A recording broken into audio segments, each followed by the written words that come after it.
24 में 400 सीटें जीतने के लिए बीजेपी ने पूरी ताकत लगा दी है, लेकिन मोदी को सत्ता से हटाने के लिए लड़ रहे इंडिया गठबंधन में इस वक्त घोर कंफ्यूजन दिखाई दे रहा है। कहीं दलों के बीच अलायंस नहीं हो रहा है, तो कहीं सीटों पर समझौते के बावजूद कैंडिडेट बदले जा रहे हैं। यूपी में अखिलेश यादव अब तक बदायूं, बिजनौर और गौतम बुद्ध नगर के उम्मीदवार बदल चुके हैं और अब चर्चा है कि मेरठ में भी अपने उम्मीदवार को वो बदल देंगे। जबकि बीजेपी मेरठ से इस बार अरुण गोविल को चुनावी मैदान में उतारकर बड़ा संदेश दे चुकी है। तो सवाल है कि क्या रामायण के राम को चुनावी मैदान में उतारने से कोई असर पड़ेगा? अरुण गोविल जी भारत की कला जगत के वह एक जीवंत हस्ताक्षर हैं जिन्होंने प्रभु राम के चरित्र का मंचन आज से 3 दशक पूर्व जिस मजबूती के साथ किया था, भगवान राम के अभिनय को जीवंतता के साथ मंचन जिन्होंने दिया, मेरठ की पहचान अब उनसे बनने जा रही है। 66 बरस की उम्र में चुनावी राजनीति में नई पारी शुरू करने वाले अरुण गोविल बेहद उत्साहित हैं। मर्यादा पुरुषोत्तम श्री राम को कल्पनाओं से सुनहरे पर्दे पर उतारकर लोकप्रिय हुए गोविल इस बार राम नामी पार्टी का झंडा थामकर सियासी संग्राम में जीत को लेकर आश्वस्त हैं। इस बार का आंकड़ा है हमारा 400 के पार, उसमें जितने ज्यादा से ज्यादा नंबर हम और जोड़ सके, यही हमारा कार्य होना चाहिए, यही हमारा लक्ष्य होना चाहिए, यही हमारा उद्देश्य होना चाहिए और यही प्रूव करेगा कि हम राष्ट्रवादी हैं। जिस मेरठ से अरुण गोविल को चुनावी मैदान में बीजेपी ने उतारा है, भगवा पार्टी का भेद्य खिला रहा है। पिछले 8 चुनावों में 6 बार बीजेपी ने जीत हासिल की। जिस मेरठ का महाभारत से सीधा सरोकार रहा है, वहां पर इस बार वोट युद्ध जबरदस्त और दिलचस्प होने वाला है, क्योंकि चुनावी महाभारत में इस बार रामायण के राम चुनाव मैदान में उतरे हैं। बीजेपी ने रामायण में राम का किरदार निभाने वाले अरुण गोविल को टिकट दिया है। लगातार 3 बार से सांसद रहे राजेंद्र अग्रवाल का टिकट काटकर अरुण गोविल को टिकट दिया है, जबकि उनका मुकाबला करने मैदान में उतरी समाजवादी पार्टी अभी घोर कंफ्यूजन में है। तो आगे का सवाल है कि राम के चुनावी मैदान में उतरने से क्या असर पड़ेगा? क्या मेरठ के जरिए पश्चिमी यूपी को साधने की कोशिश है? इंडिया में कैंडिडेट को लेकर कंफ्यूजन से नुकसान होगा? इन सवालों की पड़ताल के लिए एबीपी न्यूज की टीम ने मेरठ के लोगों से बात की, उनका सियासी मिजाज टटोलने की कोशिश की। मेरठ के वोटरों ने क्या कहा, ये हम बताएंगे, मगर उससे पहले जान लीजिए कि जिस जाटलैंड से श्री राम का किरदार निभाने वाले अरुण गोविल को मैदान में उतारकर हिंदुत्व का संदेश दिया है, वहां पर इंडिया गठबंधन में उम्मीदवार पर घनघोर दुविधा है। मेरठ लोकसभा सीट समाजवादी पार्टी के हिस्से में अखिलेश यादव ने यहां से भानु प्रताप सिंह को टिकट दिया, मगर अचानक खबर आई कि अखिलेश यादव अपना कैंडिडेट बदलना चाहते हैं। बदलाव को लेकर लखनऊ में समाजवादी पार्टी के वरिष्ठ नेताओं की बैठक हुई। हालांकि टिकट बदलने को लेकर अब तक कुछ साफ नहीं, लेकिन इस सब के बीच बीजेपी नेता चौथी बार बड़ी जीत का दावा कर रहे हैं। हमारे आदरणीय अरुण गोविल जी तो रामायण के राम के रूप में हम सबके हृदय में पहले से विराजमान कि राम के काज के अंदर हम आगे बढ़े, श्री अरुण गोविल जी को अपना आशीर्वाद दें और प्रभु राम का आशीर्वाद हम स्वीकार करें। प्रचंड बहुमत के साथ 80 की 80 सीटें जीतने के लिए मेरठ की सीट को जीत करके आदरणीय योगी जी के चरणों में, आदरणीय मोदी जी के चरणों में समर्पित करें। परंपरागत तौर पर बीजेपी यहां मजबूत मानी जाती है। मेरठ में 2009 से लगातार केसरिया पताका लहराती रही है। इस बार टिकट बदलने के बाद लोगों का मूड क्या है, वो सुन लीजिए। अरुण गोविल जी के लिए हमारे मन में जगह है, राम के प्रति हमारे मन में जगह है, लेकिन हम लोग यहाँ मेरठ के रहने वाले हैं और बम्बई कहाँ, तो वो हमारी पर्सनल गिरीबांसी किसको सुनाएंगे। राजेंद्र अग्रवाल जी के से कई बार हो जाती थी और हमारे समस्या हल हो जाती थी। काम के लिए वोट देंगे, जिसने भी काम किया यहाँ मेरठ में विकास किया उसी को वोट दें। हिंदुस्तान का पहला शहर मेरठ जो राजधानी से सीधे जोड़ दिया गया उससे ट्रेन से। आपको विकास समझ आ रहा? पूरा 100% विकास समझ आ रहा, हर आदमी समझ आ रहा। अरुण गोविल ठीक है, लेकिन लोकल आदमी को उतारते तो बहुत बेहतर रहता। यहाँ का लोकल कैंडिडेट होता कोई। मेरठ में बहुत से विभूतियाँ हैं, अच्छी जो महान हस्तियाँ हैं जो चुनाव लड़ने लायक हैं, लेकिन उन्होंने राम के नाम पे उसको उतार दिया। लोकल आदमी यहाँ का लगा हुआ है और उसे टिकट नहीं मिलता तो पार्टी के अंदर भी वो मतलब ज़बरदस्ती में टिकट वोट तो देंगे लोग बाग, लेकिन ये है कि ये लोकल भी तो ये फील करते हैं कि भाई हम इतना यहाँ काम कर रहे हैं, हमें नहीं मिल रहा। ये अंदाज़ा लगा रहे हैं कि वो मुंबई का रहने वाला, लेकिन मेरा मानना यह है कि अगर उसमें इंसानियत होगी और वो हमारा सही कैंडिडेट निकलेगा, ये तो पता लगेगा। तो स्मृति ईरानी कहाँ की थी, आज कहाँ है? यानी जो वहाँ के खानदानी राजा थे वो वहाँ एक झोपड़ी नहीं डाल सके 70 साल में, और जो केवल 2 बार 1 बार जीती उसने अपना मकान वहाँ बना दिया। तो हम ये नहीं कह सकते कि बम्बई ही रहेगा, वो जीत जाएगा हो सकता है। और मेरा 90% मैं श्योर हूँ कि वो मेरठ में ही रहेगा। उनके व्यक्तिगत रूप से हमारे मन में आस्था है, व्यक्तिगत रूप से, लेकिन इस मामले में पॉलिटिकल मामले में हमारा डिफर मामला है। भाई बीजेपी एक बड़ी पार्टी है, बीजेपी के साथ ही आम पब्लिक है। दूसरा ये है, दूसरी पार्टी का कैंडिडेट ऐसा है नहीं जो सामने की टक्कर तकड़ी हो, इसलिए बीजेपी जीतेगी और बीजेपी को ही वोट जाएंगे। मुख्य है मुझे है मोदी, वो जो वोट जाएंगे वो कैंडिडेट को जा रही है, लेकिन वो सीधे जा कहाँ रही है, वो मोदी के लिए जा रही है और सब मोदी के दीवाने हैं। कैंडिडेट के नहीं हैं, लेकिन कैंडिडेट से ज़्यादा मोदी।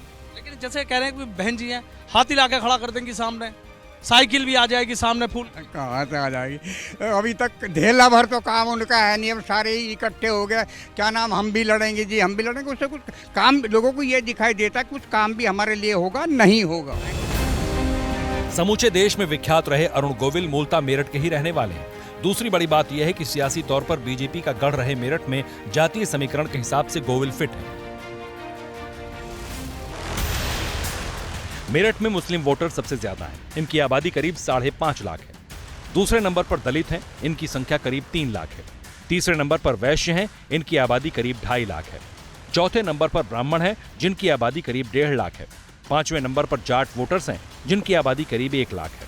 अन्य जातियों में ठाकुर, त्यागी, गुर्जर, पंजाबी शामिल हैं। इनकी तादाद करीब 5,40,000 है। वैश्य समुदाय से ताल्लुक रखने वाले अरुण गोविल के जरिए बड़े वोट बैंक को साधने की कोशिश है।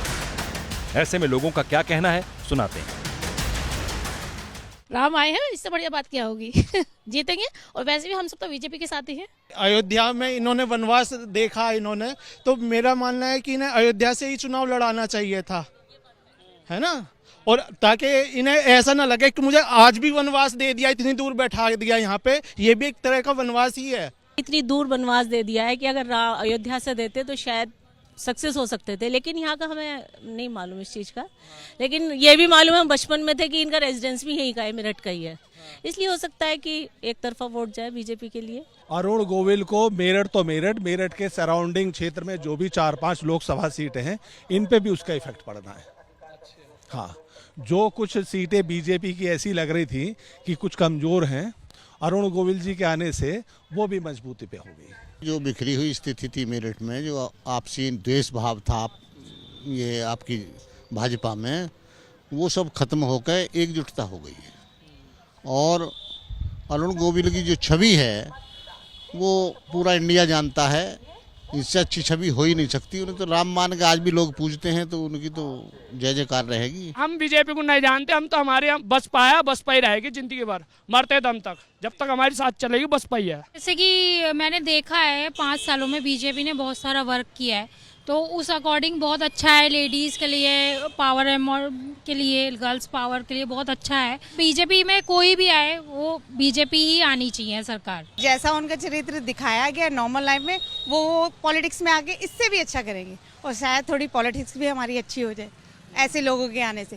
तो नहीं, वेरी पॉजिटिव। उनके आगे कौन आएंगे, राम जी के आगे कौन आएंगे।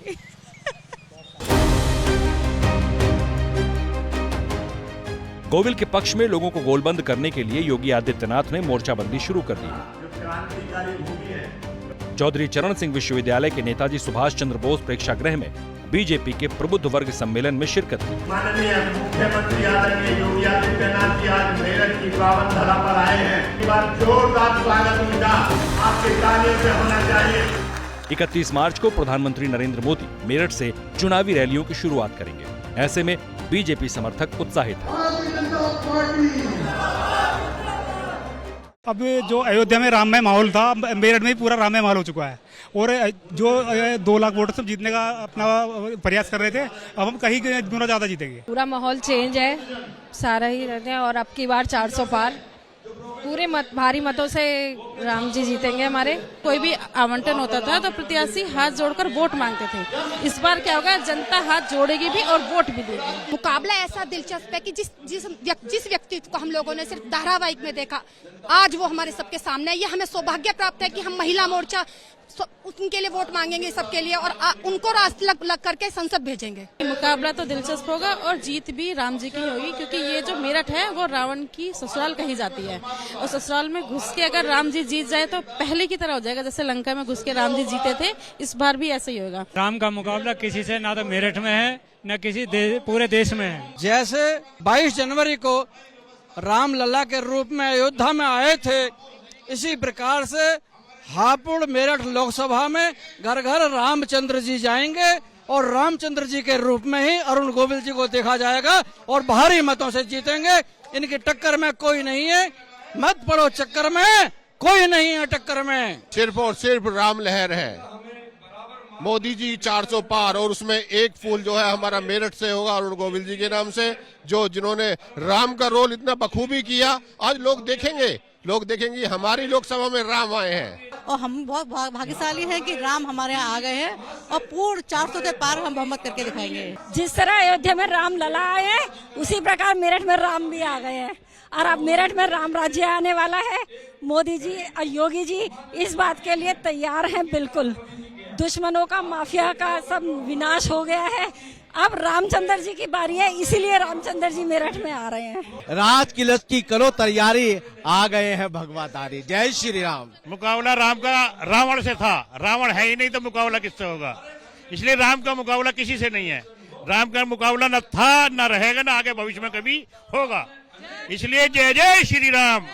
अब की बार 400 के पार।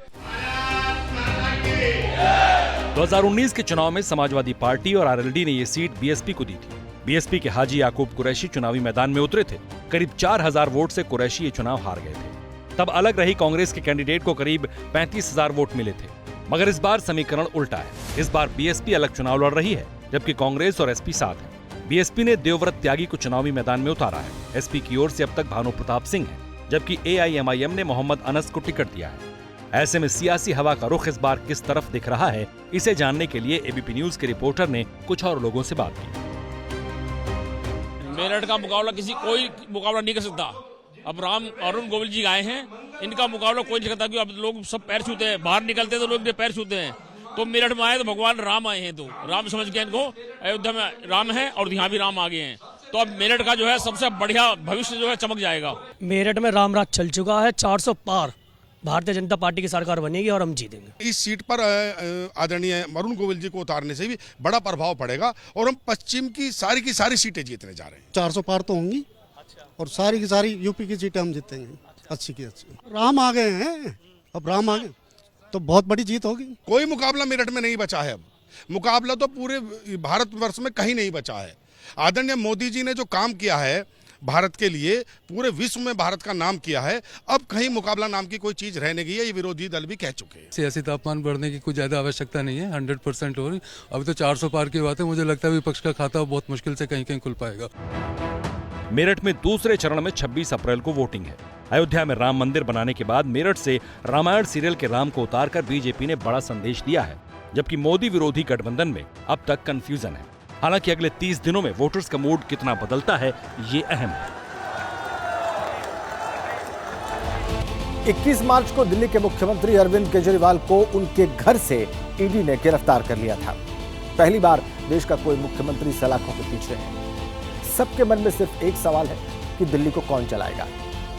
इन सवालों का जवाब तो नहीं मिला, लेकिन एक केजरीवाल की गिरफ्तारी के बाद एक तस्वीर बहुत चर्चा में है, और वो तस्वीर है केजरीवाल की धर्मपत्नी सुनीता केजरीवाल की, जो बिल्कुल अपने पति के अंदाज में जनता को उनका संदेश सुनाने बार बार नजर आ रही हैं। सवाल पूछा जाने लगा है कि क्या केजरीवाल की जगह उनकी पत्नी सुनीता दिल्ली की सीएम बन सकती हैं? मेरा नाम सुनीता केजरीवाल है। आपका भाई आपका बेटा लोहे का बना है, बहुत मजबूत है। बस एक विनती है, एक बार मंदिर ज़रूर जाना और भगवान से मेरे लिए आशीर्वाद मांगना। बिल्कुल वही अंदाज, वही जगह, जनता से संवाद का वही तरीका और शब्द भी करीब करीब वैसे ही जैसे दिल्ली के सीएम अरविंद केजरीवाल अपनी प्रेस कॉन्फ्रेंस में इस्तेमाल किया करते थे। इस सो कॉल्ड शराब घोटाले की जांच में ईडी ने पिछले 2 साल में 250 से ज्यादा रेड मार लिए। सारी एजेंसीज कई रेड मार चुकी हैं, कई लोगों को गिरफ्तार कर चुकी हैं। वो इस सो कॉल्ड शराब घोटाले का पैसा ढूंढ रहे हैं। अभी तक किसी भी रेड में एक पैसा नहीं मिला। एक भी पैसे का हेरफेर कहीं नहीं मिला, कहीं से एक भी पैसा नहीं मिला। इन 2 तस्वीरों को ध्यान से देखिए। खास इस बात का ख्याल रखा गया है कि जब सुनीता केजरीवाल बात करने आए तो जनता को बार बार अरविंद केजरीवाल की मौजूदगी का एहसास कराएं। मैं जेल में अरविंद जी से मिलने गई। उन्हें डायबिटीज है, शुगर लेवल ठीक नहीं चल रहे, लेकिन निश्चय दृढ़ है। केजरीवाल की गिरफ्तारी के बाद सुनीता 2 बार दिल्ली के मुख्यमंत्री का संदेश देने सामने आ चुकी हैं।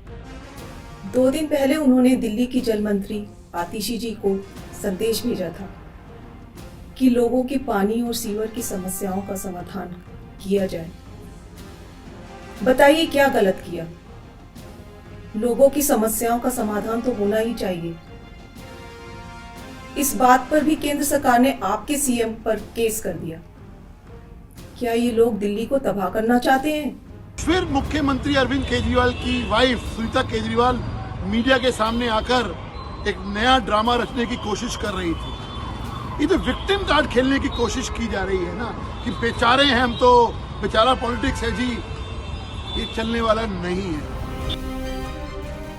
गिरफ्तारी के बाद से सुनीता केजरीवाल करीब करीब हर रोज शाम 7 से रात 8 बजे के बीच अपने पति से मुलाकात करने ईडी दफ्तर जाती हैं। सुनीता अपने साथ केजरीवाल के लिए घर का खाना और दवाइयों जैसे जरूरत का सामान साथ ले जाती हैं। पत्नी सुनीता और अरविंद केजरीवाल के निजी सचिव को मुलाकात की इजाजत कोर्ट से मिली हुई है।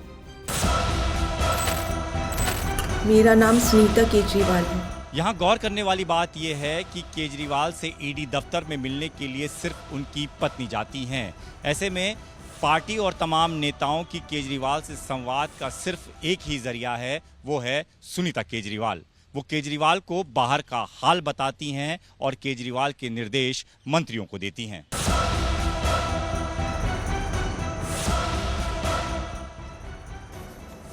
जब ये कागज उनकी डायरेक्शंस के साथ मेरे पास आया तो मेरी आंखों में आंसू आ गए। मैंने सोचा कि कौन ऐसा व्यक्ति है जो इतनी विकट परिस्थिति में, जब उनको गिरफ्तार कर लिया गया है, उनको कैद कर लिया गया है, जब उनको पता नहीं है कि वो जेल से बाहर कब आएंगे, कौन ऐसा व्यक्ति है जो अपने बारे में ना सोचकर दिल्ली वालों के बारे में सोच रहा है। केजरीवाल 3 बार दिल्ली के मुख्यमंत्री बन चुके हैं, लेकिन सुनीता केजरीवाल कभी भी इस तरह से सियासी फ्रंट पर नहीं दिखाई दी थी। माना जा रहा है कि अगर केजरीवाल को जमानत नहीं मिलती तो सुनीता केजरीवाल की मौजूदगी और ज्यादा बढ़ेगी और वो राजनीतिक रूप से और ज्यादा सक्रिय दिखाई देंगी। भारत के अंदर और बाहर ढेरों ऐसी शक्तियां हैं जो भारत को कमजोर कर रही हैं। हमें सचेत रहकर इन शक्तियों को पहचानना है, इन शक्तियों को हराना है।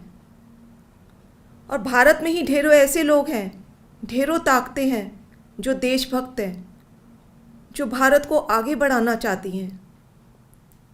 इन ताकतों के साथ जुड़ना है और इन्हें और मजबूत करना है। अब सवाल पूछे जाने लगे हैं कि क्या सुनीता ही अरविंद केजरीवाल की राजनीतिक विरासत को संभालेंगी? क्या इमोशनल चॉइस के तौर पर सुनीता ही सीएम पद की दावेदार होंगी? क्या आम आदमी पार्टी की कमान भी सुनीता केजरीवाल के हाथ में आ जाएगी? सोशल मीडिया पर इस तरह के कयासों का बाजार गर्म है और दिल्ली में जो कुछ हुआ उसके बाद राबड़ी देवी का नाम ट्विटर पर ट्रेंड करने लगा। दरअसल सोशल मीडिया पर यह दावा किया जा रहा है कि जिस तरह से बिहार में लालू प्रसाद यादव की गिरफ्तारी के बाद उनकी पत्नी ने मुख्यमंत्री पद की शपथ ली और फिर राज्य की कमान संभाली थी, ठीक उसी तरह केजरीवाल के जेल जाने के बाद उनकी पत्नी दिल्ली की मुख्यमंत्री बन सकती हैं। इन कयासों को हवा मिल रही है सुनीता केजरीवाल की होने वाली प्रेस कॉन्फ्रेंस और उनकी बढ़ी हुई सक्रियता से। सुनीता सिर्फ भावुक संदेश देने सामने नहीं आ रही, बल्कि शराब घोटाले मामले में वो बीजेपी पर अटैक करने से लेकर बड़े खुलासों का दावा भी कर रही हैं। अरविंद जी ने कहा है कि इसका खुलासा वे 28 मार्च को कोर्ट के सामने करेंगे। सारे देश को सच सच बताएंगे कि इस सो कॉल्ड शराब घोटाले का पैसा है कहां, उसका सबूत भी देंगे। लोकसभा चुनाव सिर पर है और केजरीवाल की गिरफ्तारी के बाद आम आदमी पार्टी अपने सबसे बड़े संकट के दौर से गुजर रही है।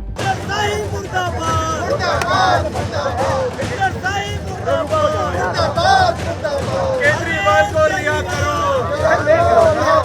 केजरीवाल को रिहा करो, केजरीवाल को रिहा करो। सड़क से लेकर सदन तक आम आदमी पार्टी केजरीवाल की गिरफ्तारी के खिलाफ प्रदर्शन कर रही है। अरविंद केजरीवाल की गिरफ्तारी के विरोध में आज जो विधायक विधानसभा पहुंचे हैं वो देखिए लगातार विरोध प्रदर्शन कर रहे हैं।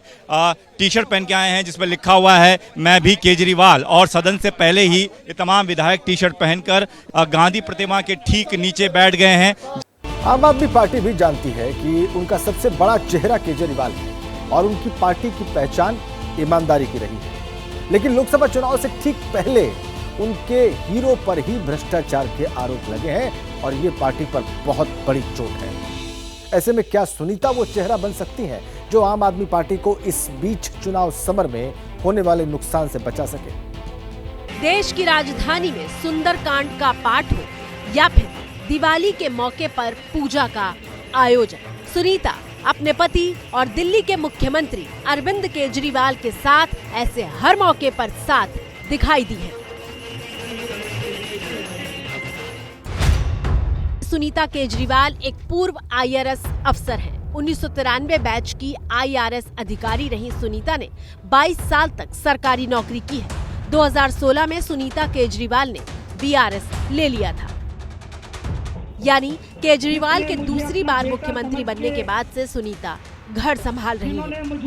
ये मेरी पत्नी है।